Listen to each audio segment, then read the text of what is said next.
안녕하십니까. 오늘 이제 우리 24년 경찰 2차 시험을 쳤습니다. 경찰학이 굉장히 어려웠다 그래요. 그래서 경찰학 때문에 전반적으로 컷은 많이 내려갈 거로 이제 예상을 합니다. 헌법은 카페에 보시면 알겠지만 만점 받았다고 올라온 것도 꽤 많고요. 한 개 틀렸다, 두 개 틀렸다. 사실 만점 받기는 쉽지는 않은 시험이었는데 어쨌든 수험생들은 만점도 받네요. 그러면 이제 해설을 해드릴 건데, 맞는 지문은 따로 특별히 체크가 필요한가 아니면 따로 설명하지 않고 틀린 지문 위주로 보겠습니다. 1번, 헌법 개정. 자, 기억이 틀린 거 보입니까? 헌법 개정은 국회 제적 과반수 또는 대통령이 하죠. 이걸 대통령을 수반하는 정부 그러면 안 돼요. 대통령이 하는 거예요, 대통령이. 두 번째, 2번은 맞으니까 됐고요. 3번, 디귿. 제한된 개정안은 누가 공고한다 그랬어요? 대통령이 공고한다 그랬잖아요, 대통령이. 20일 이상 국회가 아니에요. 그리고 리얼은 왜 틀렸어요? 딴 건 다 맞는데 헌법 개정은 국회 표결할 때 기명 투표한다 그랬죠. 기명 투표. 2번 헌법 6조에 관한 내용. 첫 번째는 이제 국제법 존중주의는 국제법과 국내법의 동등한 효력을 인정해야 된다. 무조건 동등하지는 않아요. 여기 사건마다 좀 달라요. 자, 그것도 조금 애매하고요. 그 다음에 UN 시민적 정치적 권리규약위원회가 국보법 폐지나 개정을 권고했다는 이유만으로 그걸 이제 따르지 않았죠. 국제법 존중주의 위반이 아니라 그랬잖아요. 왜 그래요? 위원회는 권고만 하는 거지 구속력이 없습니다. 그러니까 따르지 않아도 되죠. 이거 말고도 뭐 자유권 규약위원회의 뷰, 그것도 이제 구속력이 없었잖아요. 그 다음에 2번도 자 문장은 깁니다만 바로 나오네. 자유권 규약이 자 넷째 줄 보겠습니다. 명시적으로 입법을 요구하거나 해석상 기본권 보장 의무가 인정되지 않아요. 국가 입법 의무가 도출되지 않습니다. 위원회니까요. 3번은 우리 경찰 시험에서는 처음 나왔습니다만 기출에서 이미 다뤘습니다. 국제통화기금, 그러니까 IMF 협정이죠. 자, 안에 뭐 몇 조 이런 건 볼 필요가 없고요. 우리나라가 IMF 가입 당사국이거든요. 그리고 이게 국회의 동의를 받은 거예요. 그러면 법률하고 동일한 효력이 있잖아요. 법률하고 동일하니까 위헌 법률 심판의 대상이 되는 거죠. 네 번째는 마라케시 협정으로 처벌을 했잖아요. 이게 마라케시 협정 우리가 가입한 조약이니까 국내법과 동일해요. 그래서 법률에 의한 형사처벌입니다. 가능합니다. 얼마든지. 3번은 1, 2, 3번 따로 설명 안 할게요. 이제 4번을 보시면 이것도 뭐 많이 나왔죠. 임기 만료에 따른 국회의원 선거에 참여하여 의석을 얻지 못하고 유효 투표 총수의 100분의 2 2% 이상 득표하지 못했을 때 정당 등록 취소는 위헌이었잖아요. 위헌. 정당 설립의 자유를 침해하는 겁니다. 그래서 틀렸고요. 4번은 헌정사. 자, 1번 같은 경우에는 그 근로자 이익분배균정권이 처음 나왔는데 이게 건국원법 48년도에 규정을 했다가 5차에서 없어졌다 그랬죠. 뭐 됐고요. 그 다음에 이제 2, 3번 됐고 4번에 사상의 자유는 우리 헌법에 조문이 없잖아요. 조문 자체가. 근데 거기 틀린 거예요. 이런 거는 틀릴 수가 없잖아. 너무 뻔한 거잖아요. 5번 기본권 주체성. 자, 1번은 카자흐스탄 국적의 고려인이면 일단 외국인입니다. 외국인. 외국인이니까 인간의 권리는 인정이 되겠지만 국민의 권리, 선거권 인정이 되겠어요? 안 되죠. 그 다음에 2번은 18세 이상으로 뭐 영주의 체류 자격 취득 후 3년의 경과하고 어쩌고 저쩌고. 자, 이런 사람들은 지방자치단체 의회 의원 선거와 지자체장 선거권은 있어요. 근데 피선거권은 인정이 안 되죠. 출마를 하지는 못합니다. 그리고 3번 너무 많이 했던 거니까 됐고요. 4번 법인인 서울대학교, 인천대학교를 제외하고는 기본권 추가될 수 없다. 그 말고도 강원대학도 있었고 세부대학도 있었잖아요. 말도 안 되는 얘기죠. 6번. 자, 1, 2, 3번 다 맞으니까 넘어가도록 하고요. 4번을 보시면 법률에서 일부 내용을 하위 법령에 위임할 때 해당 법률에서 사용된 추상적 용어가 하위 법령에서 규정될 내용과 별도로 독자적 규율 내용을 정하려는 것이라면, 그러면 명확성 원칙을 따로 검토할 수 있죠. 하위 법령도 표현이 애매하면은 명확성 원칙 위반이 될 수 있잖아요. 7번. 답이 너무 쉬워요. 그죠? 1번은 일행자의 보행력은 가치 있는 행동뿐만 아니라 위험한 스포츠를 즐길 권리와 같은 것도 당연히 포함이 되죠. 8번. 첫 번째, 세무대학 폐지를 목적하는 법률안. 자, 어쩌고 저쩌고. 이때 청문 절차를 거치지 않은 것만으로 적법 절차 원칙 위반이 아닌데, 왜 그렇다고 그랬어요? 국회가 법을 만들 때 일반 국민들에게 일일이 물어볼 수 없다 그랬죠. 그래서 세무대학 폐지법이 합헌이다. 이제 그렇게 우리가 알고 있는 거고요. 두 번째, 행정 절차상 강제 처분에 의해 신체의 자유가 제한되는 경우 강제 처분의 집행기관으로부터 독립된 중립적 기관이 이를 통제하도록 하는 것은 적법 절차 원칙의 내용에 해당하지 않는다. 그러니까 적법 절차라는 건 내용이 굉장히 다양한데 청문도 있겠고요. 또 상대방에게 말할 수 있는 기회를 주고 뭐 등등등 있겠죠. 자, 그렇다면은 독립적 기관으로 하여금 집행하는 것도 적법 절차의 한 내용이 되겠죠. 그러니까 이런 지문, 우리가 이 지문 자체를 직접 공부한 적은 없어요, 사실은. 근데 이 정도 지문이라면 여러분들이 판단이 돼줘야 됩니다. 안 그러면은 모든 판례의 내용을 다 알아야 되는데 그렇게는 공부를 못 하거든요. 그래서 내가 이제 항상 이해를 잘 해라. 근데 그렇게 얘기를 하죠. 그럼 적법 절차의 내용을 안다면은 충분히 판단이 되는 것이고. 그리고 이제 3번은 시험이 많이 나왔던 거잖아. 출국 금지 규정은 적법 절차 원칙 위반 아니다. 합헌이다. 4번은, 자, 문장은 긴데, 통신자료 제공 요청은 사후 통지 절차를 두지 않은 것이 적법 절차 원칙 위반이었죠. 9번. 1번도 많이 했고요. 그러니까 1번 뭐 간단하게 말하면 아프가니스탄 등에 이제 선교 목적으로 갈 때는 여권 사용을 제한하거나 방문 금지. 못 나가게 하죠. 이는 국민의 생명을 보호한 거니까 거주 인의 자유를 침해하지 않습니다. 그 다음에 입국의 자유는 외국인에게 인정이 안 된다고 그랬죠. 출국의 자유는 인정이 된다고 그랬습니다. 그 다음에 3번.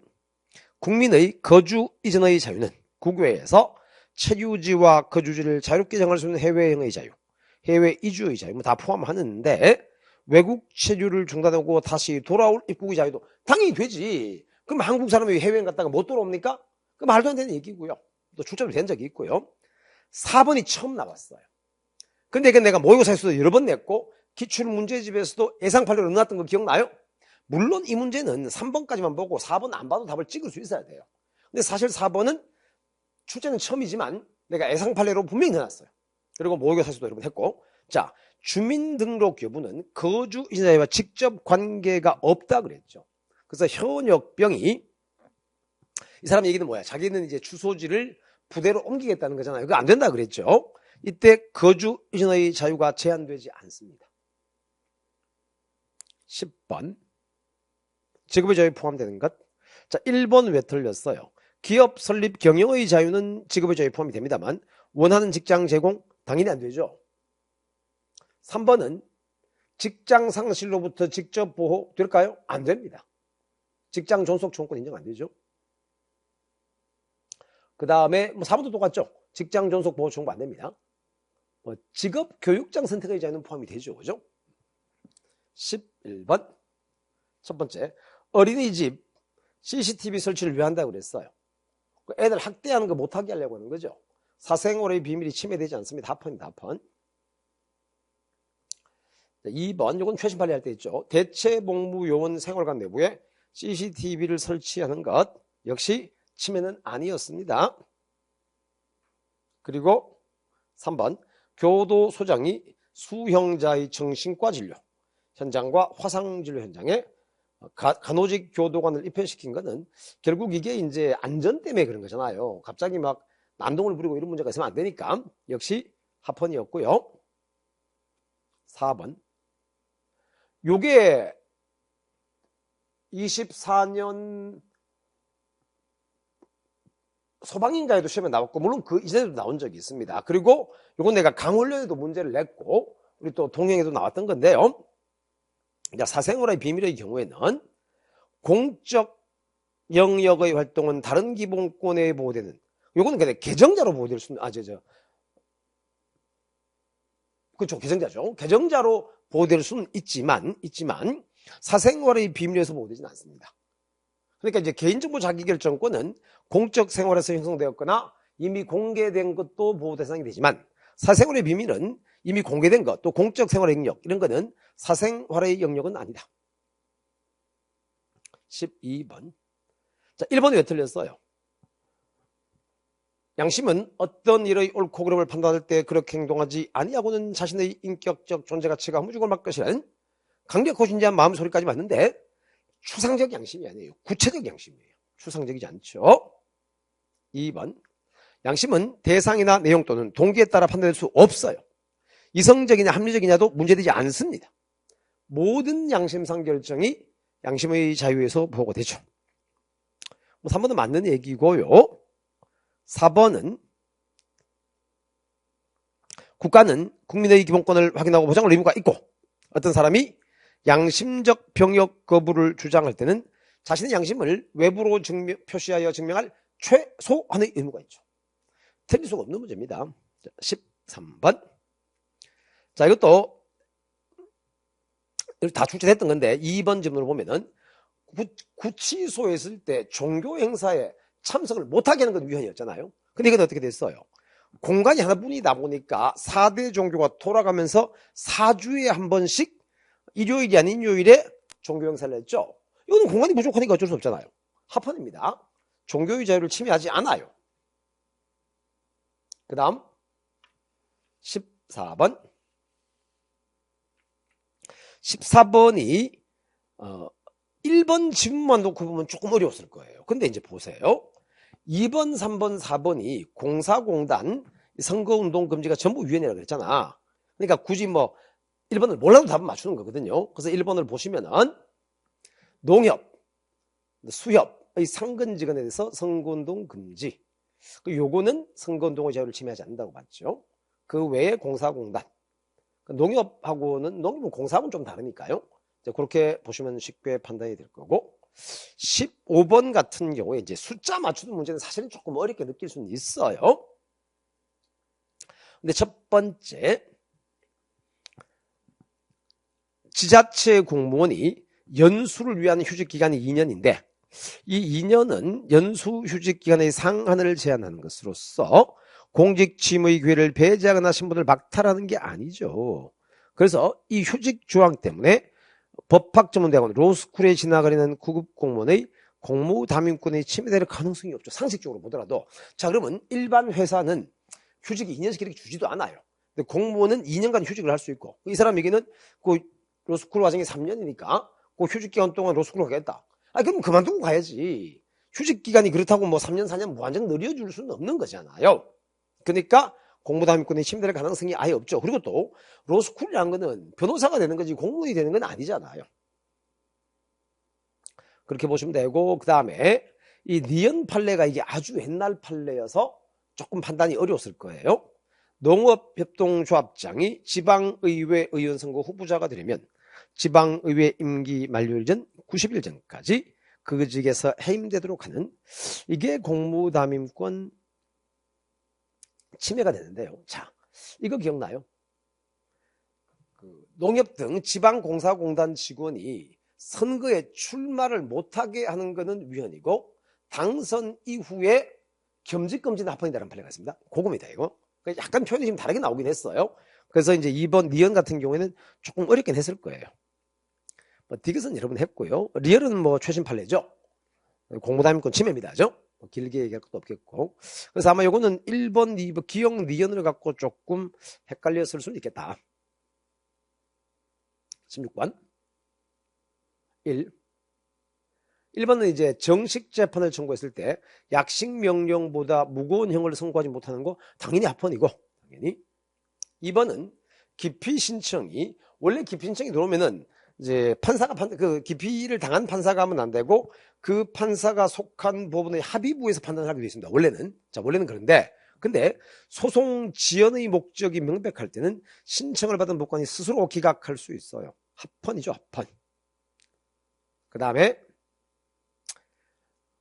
3번 넘어가셔도 될 것 같고요. 이제 4번 같은 경우도 이 영상물에 수록된 19세 미만 성폭 범죄에 대해서 동석하였던 신뢰관계인의 진술에 해서 이제 성립 진정을 인정하면 공정한 재판을 받을 권리를 침해한다. 이게 이제 반대 신문권이 보장되지 않아서 그렇다. 그렇게 얘기를 했죠. 17번 대학의 자율성. 자, 기억 보세요.